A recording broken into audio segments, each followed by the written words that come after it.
এই প্রমাণ তিনি জাতির সামনে তুলে ধরবেন, অন্যথায় তাকে প্রকাশ্যে ক্ষমা চাইতে হবে।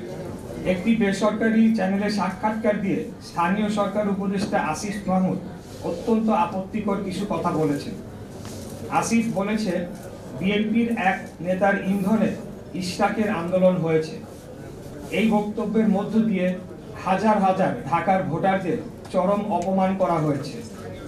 ঝড় বৃষ্টির তীব্র রোদ উপেক্ষা করে দিনের পর দিন শারীরিক ও মানসিক পরিশ্রম করে আন্দোলন করা ঢাকার এই জনগোষ্ঠীকে এই একটি বাক্য উচ্চারণের মধ্য দিয়ে নাগরিক থেকে পশুর মর্যাদায় নিয়ে যাওয়া হয়েছে। এটার জন্য তাকে অবশ্যই নাগরিকদের কাছে ক্ষমা চাইতে হবে। দ্বিতীয়, আসিফ আরেকটা কথা বলেছে, ইশরাককে মিসগাইড করা হয়েছে। এই বক্তব্যের মধ্য দিয়ে তিনি ঔদ্ধত্যপূর্ণ আচরণ করেছেন। তিনি অন্যদের চেয়ে নিজেকে শ্রেষ্ঠ এবং আমাকে ব্যক্তিগতভাবে চরমভাবে হেয় করেছেন। আমাদের ঢাকা নগরবাসীর স্বতঃস্ফূর্ত এই আন্দোলনকে এইভাবে অপমান করার বিরুদ্ধে তীব্র নিন্দা ও প্রতিবাদ জানাচ্ছি। ঢাকার অধিবাসীদের প্রতি চরম অবমাননাকর এই বক্তব্যের জন্য তাকে ক্ষমা চাওয়ার দাবি জানাচ্ছি।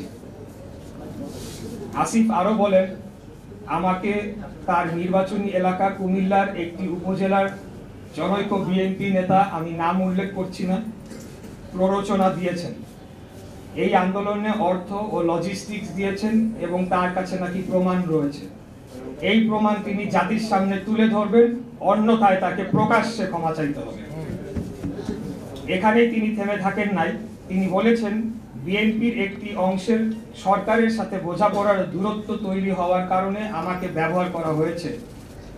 তিনি বিএনপির মতো ঐতিহ্যবাহী পুরনো বৃহৎ রাজনৈতিক দলকে হেয় করেছেন এবং একটি অসত্য অভিযোগ তুলেছেন। তিনি নিজেকে বিশাল কোনো মহামানব হিসেবে উপস্থাপন করেছেন। উনি হয়তো ভুলে গেছেন ওনার জন্মের আগে বিএনপির জন্ম হয়েছে।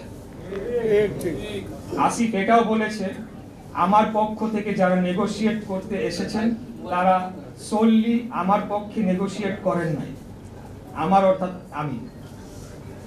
আমার বিষয়টি সম্পূর্ণ আইনি, এখানে নেগোশিয়েট করার কোনো সুযোগ নেই। আদালত স্পষ্ট করে রায়ের মাধ্যমে কি করতে হবে তা বলে দিয়েছে। তাহলে নেগোশিয়েট কারা করেছে তা আমাকে জানাতে হবে, কারণ একমাত্র আমাদের দলীয় প্রধানের বাইরে অন্য কোনো ব্যক্তিকে আদালতের রায় কার্যকর সংক্রান্ত যোগাযোগ ছাড়া অন্য কোনো কথা বলার সম্মতি আমি দেই নাই। আশা করি এই লাইনটি বুঝতে পেরেছেন আপনারা। তার এই অস্পষ্ট কথাবার্তায় প্রতীয়মান হয় তিনি হয় মিথ্যা বলছেন, না হয় তার বুদ্ধিমত্তা স্থানীয় সরকার মন্ত্রণালয় চালানোর জন্য সম্পূর্ণ অযোগ্য। আসিফ বলেন, ইশরাক হোসেন অত্যন্ত দম্ভ ভয়ে ও অহংকারের সাথে সরকার কর্তৃক প্রশাসক হওয়ার প্রস্তাব প্রত্যাখ্যান করেছেন। বরঞ্চ বিনয়ের সাথে এটি প্রত্যাখ্যান করার কারণ হিসাবে বলতে হবে, একজন বৈধ নির্বাচিত জনপ্রতিনিধি ও রাজনীতিবিদের জন্য এই প্রস্তাব অপমানজনক। 7, আসিফ মাহমুদ বলেছেন, সরকার কোনো নির্বাচনকে বৈধতা দিবে না। এটা কোন প্রক্রিয়ায় বাস্তবায়ন করা হবে এবং কবে, এটি প্রশ্ন রয়েছে। এখন পর্যন্ত তারা কোন কোন নির্বাচন অবৈধ ঘোষণা করতে পেরেছে? একটিও না। এর অর্থ এই দাঁড়ায়, বাংলাদেশের সুপ্রিম কোর্টের আপিল বিভাগ কর্তৃক বৈধতা বহাল রাখা গ্যাজেটকে পুরো অন্তর্বর্তীকালীন সরকার বৈধতা দিচ্ছে না বা মানছে না। সেটা সরকার কর্তৃক, অর্থাৎ পুরো অন্তর্বর্তীকালীন সরকার কর্তৃক উচ্চ আদালত অবমাননার শামিল নয় কি?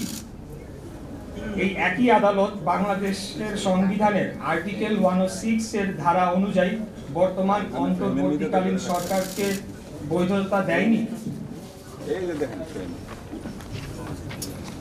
বরঞ্চ উল্লেখযোগ্য উদাহরণ হিসেবে ঢাকা দক্ষিণ সিটি নির্বাচন 2020 আমাদের মামলা ও রায়ের মাধ্যমে তৎকালীন নির্বাচনটির ফলাফল যে অবৈধভাবে ঘোষণা করা হয়েছিল সেটি প্রমাণিত হয় এবং ফলাফল সংশোধনের মাধ্যমে সেটি আরো সুদৃঢ় হয়েছে।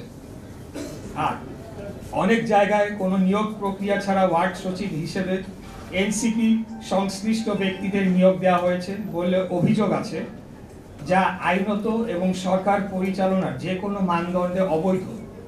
এরা কারা এবং কাদের স্বার্থ রক্ষা করছে, এই প্রশ্ন নগরবাসীর পক্ষ থেকে আমি করছি। এই অভিযোগ সত্য হলে এর পূর্ণাঙ্গ তালিকা জনসম্মুখে প্রকাশ করতে হবে।